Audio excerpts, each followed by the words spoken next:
você está enxergando alguma oportunidade nesse giro de apartamentos aí, nesse excesso de apartamentos que está tendo em Miami? Você acha que isso pode gerar alguma oportunidade? Semelhante ao que aconteceu nos flips de casinhas? Não,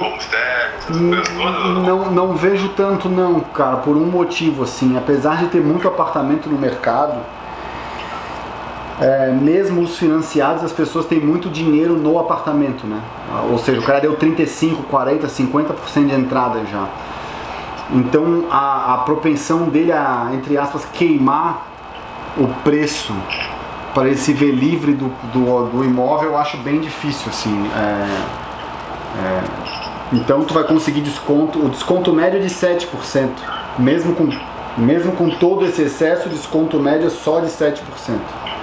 Então eu estava até com uma pessoa nas últimas 2 semanas aqui, que queria comprar um imóvel e ela mandava proposta com 20% a menos, o corretor do outro lado nem respondia. Então não vejo essa oportunidade assim. Não são imóveis ruins que estão à venda, são imóveis bons. Não é imóvel de foreclosure tem muito pouco, que é onde geraria essa oportunidade, então não vejo esse upside. Tá bom para quem quer comprar para morar, para comprar, para fazer carteira, não vejo isso não. Não vejo isso não. Porque o mercado ainda não está aquecido, né? Então você vai comprar e vai ficar com ele parado. Exatamente. Você vai mobilizar e... Não vou, ô Carlos, eu não vou te dizer que não tem, tá? Só que assim, entre 16 mil imóveis, se tu achar 100, o quanto tu vai ter que garimpar, o quanto tu vai perder de custo de oportunidade para encontrar esses 100, e dentro desses 100, um que vale a pena é que tu vai ter um upside, mas o teu upside, cara, sendo realístico, não vai ser mais do que 10%. Então até tu encontrar, se tu contabilizar todo esse tempo, eu não vejo como uma estratégia de arbitragem assim muito interessante não. Como foi até 4 anos atrás, quando tu conseguia comprar casinha, desculpa a palavra, fodida, e que tu podia fazer como diz o americano aqui, fazer o lipstick on the pig, né? Passar o batom no porco para vender ele. Então hoje esse trabalho é muito mais difícil, né? Muita gente ganha dinheiro nesses períodos aí por conta disso, mas isso era em função do que você falou, de muitos bancos terem tomado essas casinhas, aí vendiam as casinhas baratas e quem tinha. O foreclosure tinha uma quantidade enorme e tinha que queimar, né? Porque tinha que fazer dinheiro. Já tinha realizado a perda, aí tudo que viesse era lucro. Exato. Esse foi o motivo da gente ter saído do mercado residencial, porque meu sogro chegou a construir em Miami Beach, fez um prédio já há quase 20 anos atrás, foi um sucesso.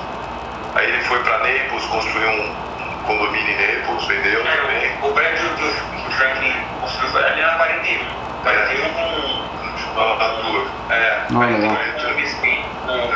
com Collins. Legal. Foi um bom prédio.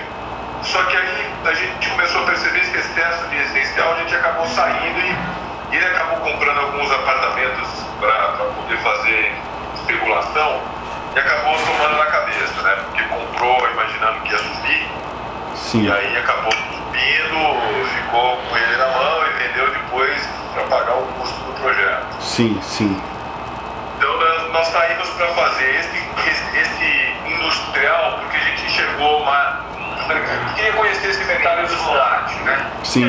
E a gente está enxergando que esse mercado parece fazer sentido aí em Doral. Sim. Estamos olhando mais lá para cima para ver se a gente acha talvez outros terrenos, mas os terrenos para galpão também estão caros. Estão caros, né? Ou se tu puder compartilhar o que nesse que vocês estão fazendo lá em Doral, o que a planilha diz de retorno? A planilha diz uma coisa e na hora a gente vai ver outra, né? Mas o que a planilha diz de retorno lá?